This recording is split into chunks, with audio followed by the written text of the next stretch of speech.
your dance.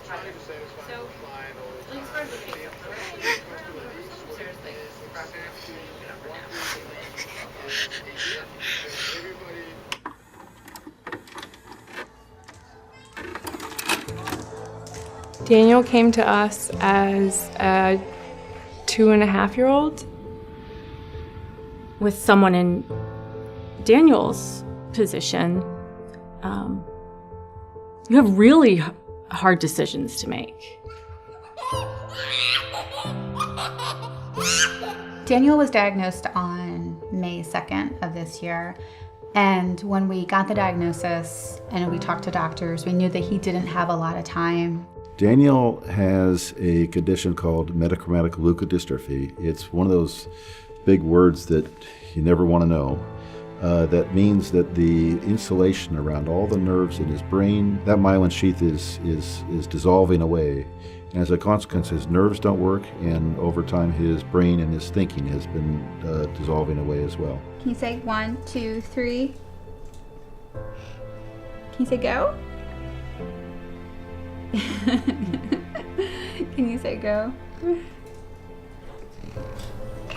There you go. Children shouldn't suffer. It's one thing if an adult.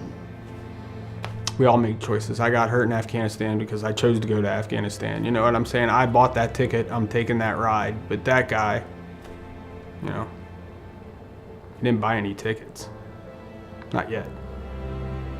We knew that there wasn't any treatment, and so I think our immediate reaction was just we needed to make things as best as possible for him.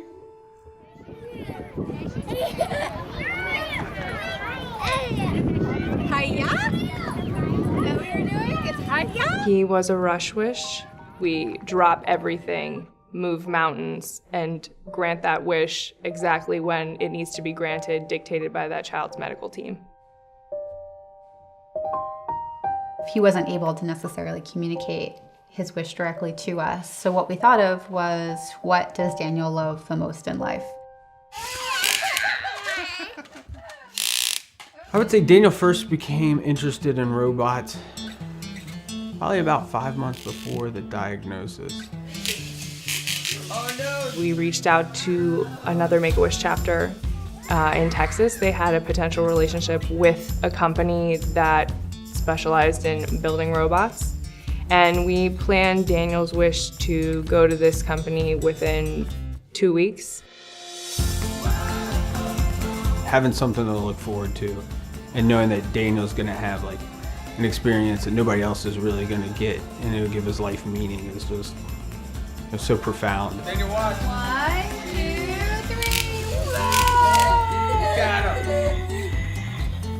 So we showed up at Innovations First. And they had this whole setup in the conference room of all the different toys that they made. So it was the, remote control robotics and the hex bugs, and they had this huge maze of hex bugs laid on the table.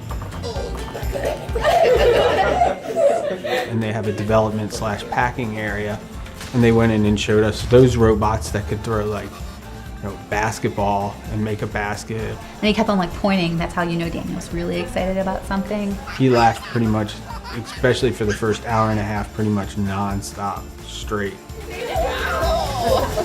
You saved him. We never would have thought of taking Daniel to a robotics toy place, and that ended up being, I think, the best thing for him. From what other people have told me, when you speak about a Make-A-Wish trip, they're like, oh, it's amazing, it's amazing, it's amazing. It is definitely a 15 on a scale of 1 to 10 with the expectations and what it came out with.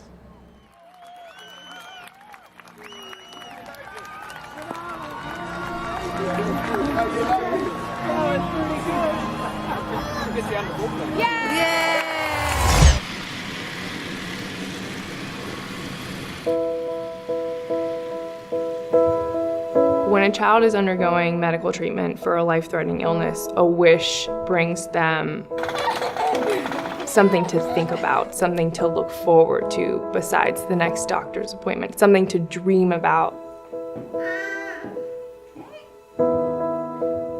When you find out that your child is sick like this, there's nothing that can make up for it. When he has muscle spasms, I know what that's like. You don't want to see him do that. You don't want to see him suffer like that, but he does.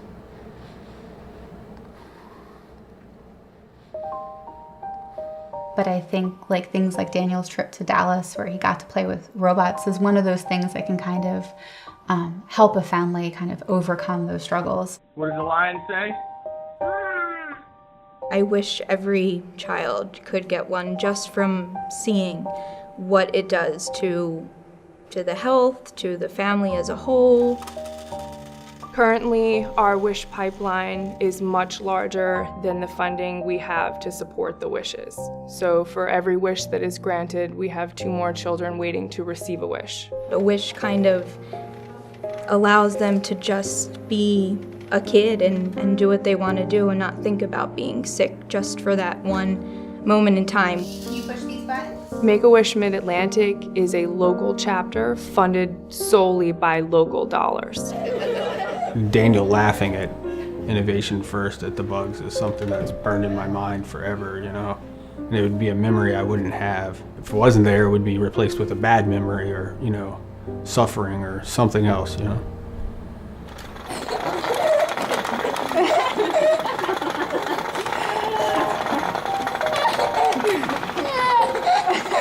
It's critical to treat the illnesses of children, but for some families, this portion of enriching their experience and making their life as happy as possible is really the best thing for families.